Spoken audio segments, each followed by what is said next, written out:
네, 하나님의 말씀 베드로전서 4장 7절부터 11절 말씀을 제가 봉독합니다. 만물의 마지막이 가까웠으니 그러므로 너희는 정신을 차리고 근신하여 기도하라. 무엇보다도 뜨겁게 서로 사랑할지니 사랑은 허다한 죄를 덮느니라. 서로 대접하기를 원망 없이 하고 각각 은사를 받은 대로 하나님의 여러 가지 은혜를 맡은 선한 청지기 같이 서로 봉사하라. 만일 누가 말하려면 하나님의 말씀을 하는 것 같이 하고 누가 봉사하려면 하나님이 공급하시는 힘으로 하는 것 같이 하라. 이는 범사의 예수 그리스도로 말미암아 하나님이 영광을 받으시게 하려 함이니 그에게 영광과 권능이 세세에 무궁하도록 있느니라.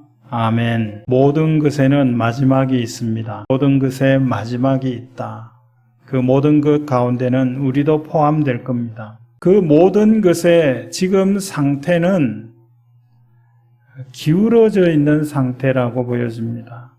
조금이라도 기울어져 있으면 더 기울어질 수 있고, 그리고는 쏠려버리게 되면 무너지게 됩니다. 처음에는 약간 기울어진 것 같은데 이 정도를 방치하면 무너져 버리는 것이죠.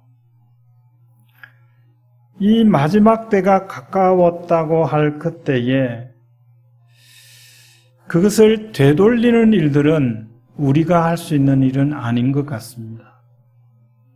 그러나 마지막 때가 가까이 왔다는 것을 깨달을 때 해야 할 일이 있습니다.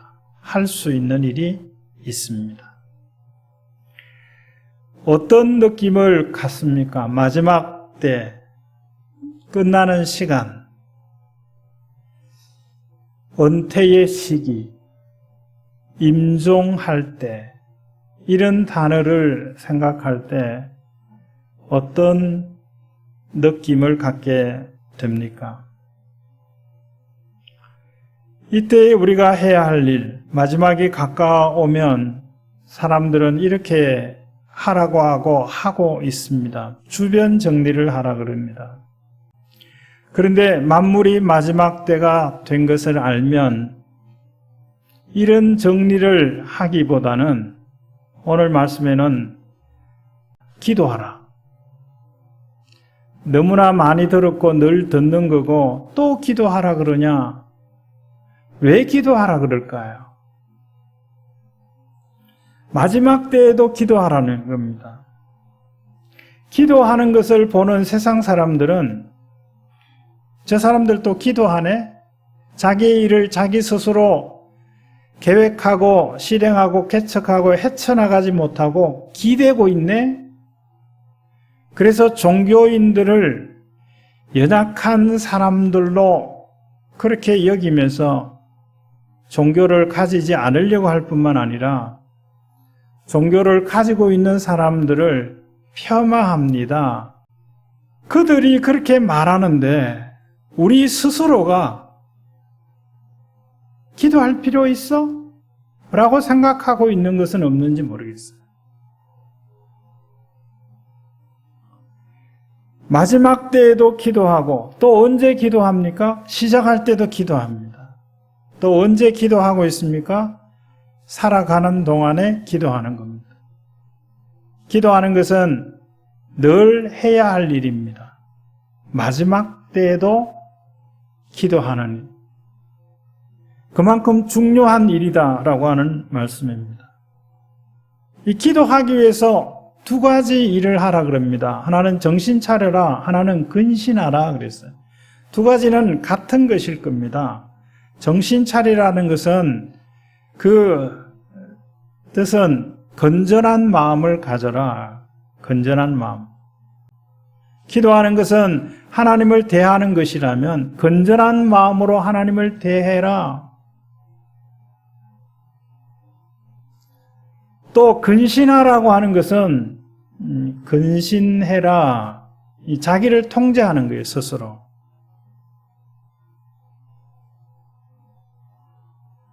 기도하는데 비몽사몽간에 기도하지 않도록 해야 합니다. 정신 차리고 기도해야 합니다. 비몽사몽간에 기도하는 게 쉬울까요? 정신 차리고 기도하는 게 쉬울까요?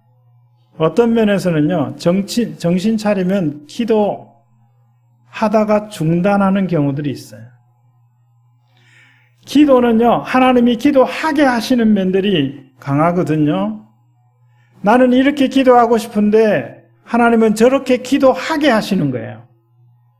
나는 긁어 모으기를 위하여 기도하고 싶은데 하나님은 흩어 베푸는 일들을 기도하라고 하시기도 하거든요. 그러니까 기도하다가 정신 차리고 기도하면 기도하는 일들을 중단합니다. 정리가 되지 않은 거죠. 아직 내려놓지 않은 겁니다. 처음에 우리가 기도할 때는 혼란한 상태에서 기도를 시작하는 때가 있어요. 왜냐하면 생각의 정리가 되지 않은 상태거든요. 이렇게 해야 되나 저렇게 해야 되나 이 길을 가야 되나 저 길로 가야 되나 너무나 길이 여러 가지예요. 정리가 안 됐어요. 그러나 기도가 거듭되어지면 하나하나 정리가 되어져 가는 겁니다. 그리고는 기도할 것 하나를 붙들고 그것을 통해서 하나님의 뜻을 이루어 가려고 하는 것입니다. 자, 두 번째는 사랑하라 그랬어요.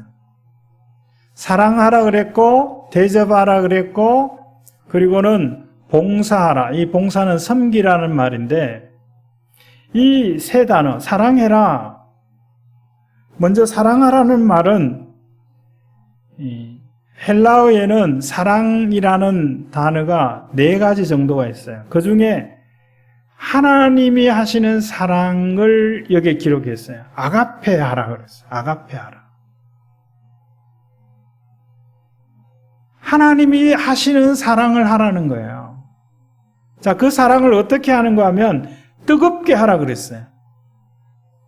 그래서 어떻게 들어지는 생각이 뭐냐면 성령 충만하면 뜨겁게 사랑할 수 있을 것 같아요. 하나님이 하시는 사랑을 할 수 있는 것은 성령 충만하지 않고는 그 사랑을 할 수가 없어요. 그리고 이 뜨겁게 하라고 하는 이 단어의 의미 가운데 하나가 깊게 사랑하라는 게 깊게 철저하게 사랑하라는 거예요. 사랑을 하는데 겉으로만 피부에 닿게만 그렇게만 하지 말고 닿았는지 닿지 않았는지 사랑을 내가 받았는지 받지 않았는지 헷갈리게 그렇게 하지 말고 깊게 해라. 철저하게 해라. 내가 사랑을 받고 있다라고 하는 생각을 가질 수 있을 정도로 해라. 그래서 어떤 일들이 일어날 수 있도록 서로 사랑할 수 있도록 아가페 사랑은 하나님이 우리를 사랑하셔서 우리가 하나님을 사랑하도록 사랑하셔요. 그게 하나님의 아가페 사랑입니다. 그래서 서로 사랑하라 라고 기록하고 있어요. 그렇게 하면 허다한 죄를 덮는다 그랬어요. 첫 번째는 죄를 덜 추어내지 않는 거예요. 교회에서 징계를 하는 잘못을 한 사람의 징계를 하는 첫 번째 단계가 뭐냐면 이 사람이 이 한 주일 동안 어디 가서 무슨 짓을 했는지 그걸 다 뒷조사해가지고 잘못된 거 찾아내갖고 하는 게 아니에요. 성경에 보면 이렇게 되어 있어요. 그 허물과 잘못한 것이 드러나게 되면 드러나서 그것이 문제가 생기면 사실은 그때 하면 늦을 수도 있는데 성경의 징계의 시작점은 거기에요. 무엇이 전제된 겁니까? 허물이 있고 잘못이 있고 부족한 것이 있으면 덜 추워내지 말아라. 적어도 우리는 그것을 덜 추워내서는 안 돼. 내가 덜 추워내지 않는다고 해서 해결되지 않는 그 허물과 죄악들이 묻혀버리고 삭혀지고 없어지는 게 아니잖아요. 다른 사람은 몰라도 자기는 알아요. 자기의 의식은 잃어버리더라도 몸이 그것을 알아요. 그래서 그 삶이 불행한 거예요. 근데 그것이 드러나게 되면 그것을 오히려 덮어주는 것이 아가페 사랑이라고 그랬어요. 덮어준다는 의미는 죄 없다라고 말해주는 게 아닙니다. 덮어준다는 것은 그건 죄 아니야. 그게 아니에요. 때로는 우리가 내 의지가 아니고 다른 사람에 의해서 폭력과 같은 그런 성격의 일로 당한 것 때문에 어려움을 겪는 그런 일 때문에 그 당한 것 때문에 견디지 못하는 사람들이 있잖아요. 그런 경우들이 있죠. 그때 우리가 해주는 말이 뭡니까? 네 잘못이 아니야. 네가 잘못한 것이 아니야. 그렇게 말해줍니다. 이거는 죄가 아니야. 이거는 네가 한 게 아니야.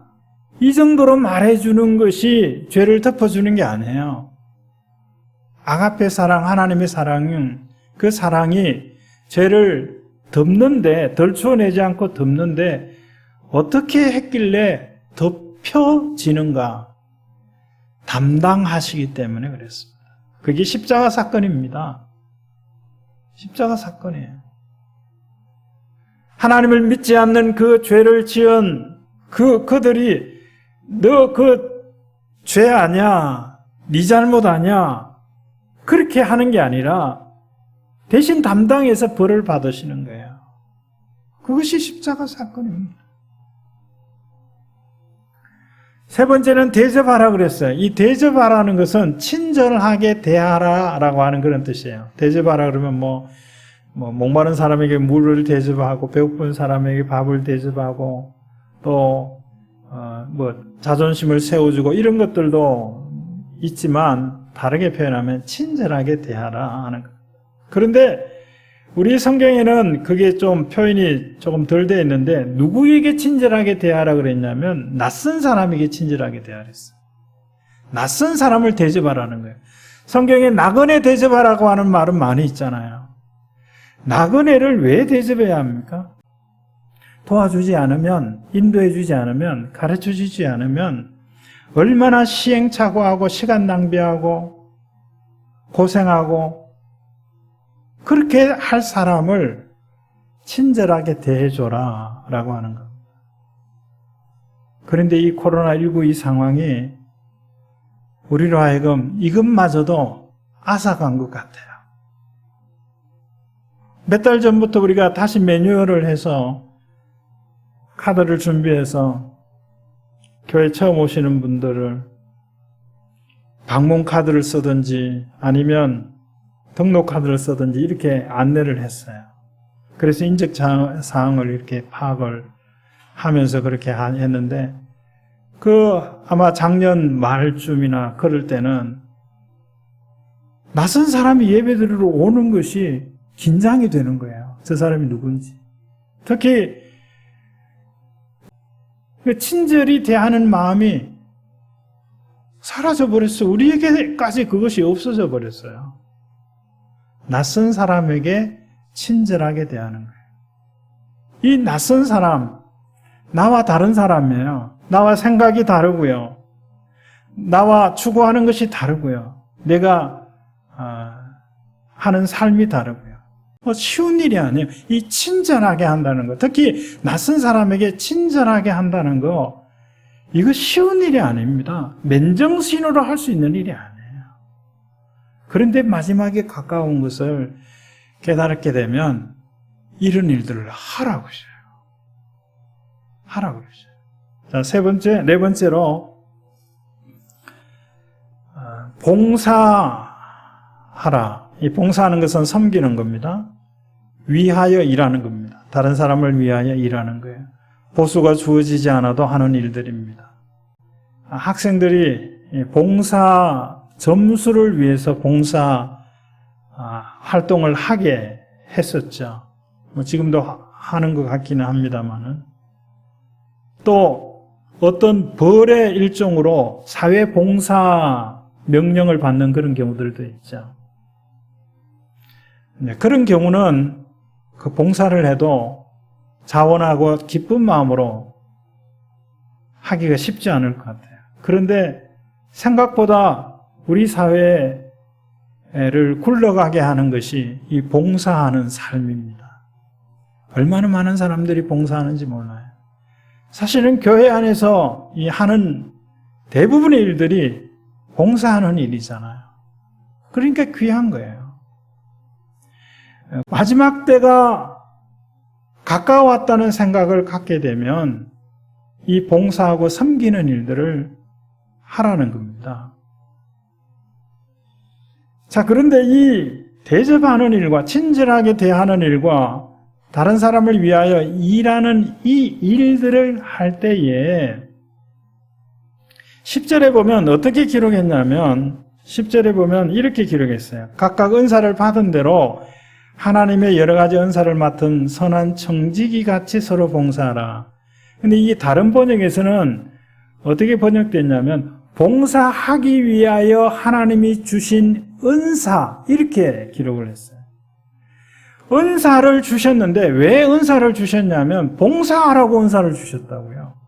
섬기라고 은사를 주셨다고요. 나 이런 은사가 있어. 나 이런 거 잘해. 이거 말하기 위해서 은사를 주신 게 아니라 다른 사람을 위해서 봉사하도록 은사를 주셨어요. 하나님이 은사를 주셨기 때문에 할 수 있는 일들이죠. 11절에도 보면 하나님의 말씀을 하려면 누가 말하려면 하나님 말씀하는 것처럼 해라. 하나님이 말씀하는 것처럼 해라. 하나님이 말씀하는 것처럼. 말이라고 하는 것은 내용도 있고 말하는 어떤 형식이나 분위기도 있죠. 똑같은 내용이라도 어떤 분위기에 따라 분위기로 말하는 것에 따라 내용이 달라질 받아들이는 것이 달라질 수 있잖아요. 하나님의 말씀은 어떤 겁니까? 하나님의 말씀은 사람을 살리는 말씀입니다. 누가 봉사하려면 10절과 연결해서 봉사하려면 하나님이 공급하시는 힘으로 하는 것이 하라. 하나님이 공급하시는 힘으로 하는 것처럼 하라. 여기에는 두 가지 의미가 있어요. 하나는 뭐냐면 다른 사람에게 친절하게 대하는 거, 다른 사람을 위하여 일하는 봉사하고 섬기는 일들을 하는 데 있어서 어느 정도로 하라 그러냐면 내가 가지고 있는 힘으로만 하는 거. 사람들이 봉사해요. 다른 사람에게 친절하게 대합니다. 대부분의 사람들은 그렇게 해요. 그런데 어느 정도를 하는가 하면 내가 가지고 있고 내가 할 수 있는 정도만 하는 겁니다. 그러니 구색만 갖추는 정도 하는 거예요. 그런데 오늘 이 말씀의 의미는 뭐냐면 하나님께서 공급하시는 힘으로 하는 것처럼 하라는 거예요. 정도가 달라요. 정도가 달라요. 크기가 달라요. 깊이가 달라요. 그렇게 하라는 거예요. 그러니까 내 힘으로 하나님께서 공급하시는 힘은요, 한 번 공급하고 마는 게 아니고 계속 공급하는 거예요. 계속 공급하니까 내게 지금 주어진 그 힘을 아끼고 배분해서 그렇게 사용할까요? 내가 가지고 있는 그 힘을 가지고 내가 봉사하는 일을 일주일 해야 되는데 일주일로 나누어서 그렇게 하는 거예요. 그러니까 그러면 7분의 1 정도밖에 못하게 되겠죠. 하나님께서 공급하시는 힘으로 하면 내가 가지고 있는 것을 다 쏟아부어서 내가 오늘 하는 거예요. 내일은 또 만나를 주시듯이 하나님이 그 힘을 공급하시는 거예요. 지혜도 주시는 거예요. 그렇게 하라는 거예요. 자, 그렇게 하면 11절 마지막에 예수 그리스도로 말미암아 하나님이 영광을 받으신다. 하나님이 영광을 받으신다. 만물이 마지막 때가 다가온 것을 깨닫게 되면 해야 할 일이 있습니다. 중요하다고 생각하는 일들을 합니다. 그 중요한 일이 뭐냐 하면 사랑하는 겁니다. 하나님의 사랑으로 사랑을 받을 수 있을 정도로 사랑하는 거예요. 서로 사랑하는 거예요. 대접하는 겁니다. 친절히 대하는 거예요. 그 사람도 다른 사람에게 친절히 대할 수 있을 정도로 친절히 대하는 겁니다. 봉사하고 섬기는 겁니다. 그도 기회가 주어지면, 형편이 나아지면 나도 다른 사람을 섬기는 일들을 할 수 있을 정도로 섬기는 겁니다. 그렇게 하기 위해서는 내가 지금 가지고 있는 내 힘과 내 영향력으로는 그렇게 할 수가 없어요. 그러니까 하나님께서 주시는 은사로 그 일들을 하고 하나님께서 공급하시는 힘으로 그 일들을 하는 겁니다. 그렇게 하면 하나님이 영광을 받으시는 거예요. 자, 그러면 마지막으로 사랑하는 게 뭘까요? 친절히 대하는 것, 대접하는 게 뭘까요? 봉사하고 섬기는 게 뭘까요? 아마 우리가 나름대로 어떤 것을 상상할 겁니다. 사랑하는 거, 뭐 좋은 말을 해준다든지 격려의 말을 해준다든지 뭐 쓰다듬어 준다든지 또 친절하게 대하는 거, 봉사하는 거, 섬기는 거, 필요한 것을 공급해 주는 거. 우리가 다 아마 이런 것들이 대면해서 하는 일들이라고 생각해요. 지금은 무슨 시대예요? 비대면 시대. 비대면 시대. 이제 다음 주부터 2주 동안 비대면 예배하라고 그러는데 우리 교회는 전혀 상관이 없어요. 이 정부에서 말하는 비대면 예배는 방송 예배 실황을 송출하면서 예배당에 20명 이내에 모일 수 있는 게 비대면 예배예요. 이름을 좀 바꾸든지. 여하튼 그러니까 우리 교회는 뭐 상관이 없어서 제가 특별히 뭐 이래라 저래라 이런 당부나 이런 것도 하지 않고 있어요. 그냥 하시는 대로 하시면 돼요. 지금은 무슨 시대예요? 비대면 시대예요. 자, 그러면 사랑하는 방법, 비대면으로 사랑하는 방법, 비대면으로 친절하게 하는 방법, 비대면으로 섬기는 방법, 그게 뭘까요? 기도하는 것이라고 생각합니다. 여러분, 이 시간 많은 사람들을 생각하면서 많은 일들을 생각하면서 기도하시고 계시죠. 이 시간 한 사람을 생각하면서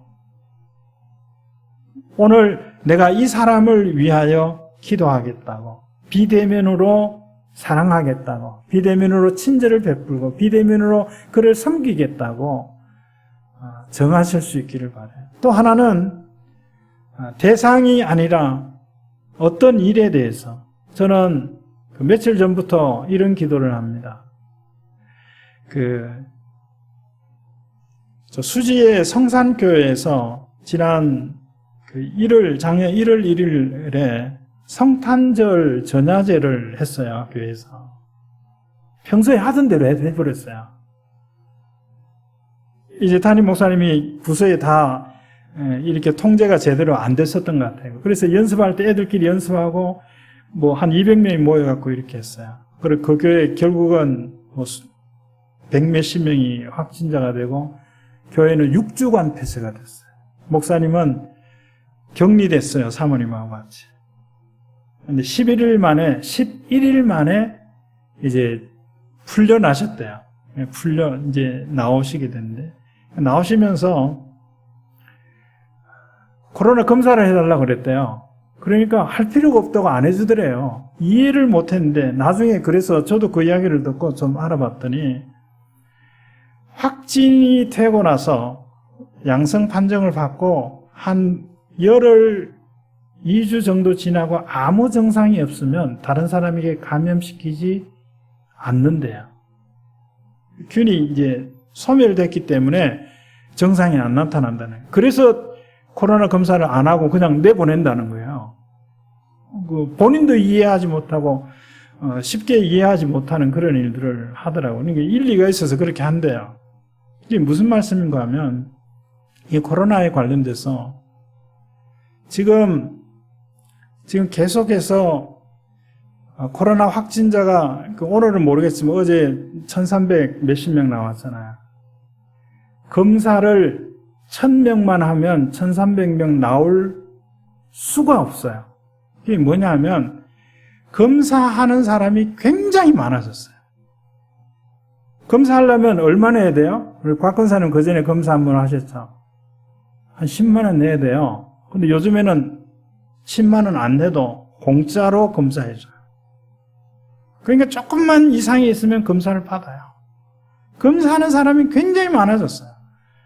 근데 그 재생 지수라는 게 있잖아요. 그게 뭐 전문적인 거는 잘 모르는데 1 이하이면 괜찮대요. 근데 지금은 1.3인가 그래서 재생시킬 수 있는 수치라고 그래요. 어떻게 계산하는지는 모르겠지만 몇 사람이 검사했는데 몇 사람 확진자가 나온가 그걸 이야기해 줘야지 이런 이야기를 하고 있거든요. 감염자가 있고요. 발병자가 있어요. 감염됐다고 해서 다 발병되는 게 아니더라고요. 자, 그래서 제가 무슨 기도를 하냐면 감염도 되지 않는 것을 기도해왔고 중증으로 가지 않는 발병되지 않는 것도 기도해왔는데 며칠 전부터 전에도 했던 기도지만 치료제에 대한 기도를 하기 시작했어요. 치료제. 여러분 메르스나 사드 근데 타미플루 감염이 돼도 증상이 나타나도 타미플루만 처방하면 끝이었어요. 기억나시죠? 근데 지금 코로나는 백신은 있지만 치료제가 없어요. 아직. 그러니까 치료제가 빨리 나와야 돼요. 치료제가 빨리 나올 수 있도록. 그래야 이게 해결되는 거예요. 그래 그걸 위해서 기도하는 일들을 하고 있습니다. 감염됐다고 해서 그러니까 감염되고도 증상이 없는 청년들이 검사를 하면 감염자 숫자가 엄청나게 늘어나는 거예요. 그 사람들이 안 하면 감염자 숫자가 줄어드는 거예요. 참 쉬운 일이 아닙니다. 그래서 치료제가 이 모든 일들을 해결해 줄 수 있겠다. 그런 생각이 들어져서 그 기도를 하는데 마음에 동의가 되시면 이런 기도를 함께 해주시면 좋겠습니다. 마지막 때, 만물의 마지막 때 이미 기울어져서 기울기가 많이 기울어져 있는 이런 상태라고 여겨집니다. 이러한 때에 우리가 해야 할 일들은 기도하는 일인데 그 기도마저도 내 힘으로 기도하는 게 아니라 하나님이 내게 주시는 은사와 하나님이 내게 주시는 그 힘으로 한다라고 하는 사실을 인지하고 인정할 때 그리고 그렇게 기도할 때 그것으로 사랑하고 그것으로 대접하고 그것으로 봉사할 때 하나님께서 영광을 받으신다라고 하는 거예요. 내가 아무리 많이 사랑하고 아무리 많이 대접하고 아무리 많이 봉사하고 아무리 많이 기도하더라도 내 힘으로 그것을 한다라고 생각하면 하나님 영광이 아니라 내 이름 내는 것 뿐입니다. 기도함으로 하나님께 영광 돌리는 삶을 살아가는 저와 여러분이 되어지기를 주의 이름으로 축원합니다. 하나님 아버지 감사합니다. 만물의 마지막 때가 가까이 온 것을 깨달아 알게 하셔서 하나님의 주시는 은혜와 공급하시는 힘으로 기도하며 사랑하게 하시고 기도로 대접하게 하시고 기도로 섬기게 하셔서 하나님께 영광 돌려드리는 삶을 살아가는 저희들이 되게 하여 주옵소서. 예수 그리스도의 이름으로 기도드립니다. 아멘. 지금은 부활이요 생명이신 우리 구주 예수 그리스도의 은혜와 하나님 아버지의 다함이 없는 사랑하심과 성령님의 감동, 감화, 교통, 충만하심이 마지막 때가 가까이 온 줄 깨달아 하나님이 주시는 힘으로 기도하며 사랑하고 섬기는 삶을 사는, 그래서 하나님께 영광 돌려드리는 삶을 살아가는 성도들 가운데 이제로 영원히 함께 있을지어다. 아멘.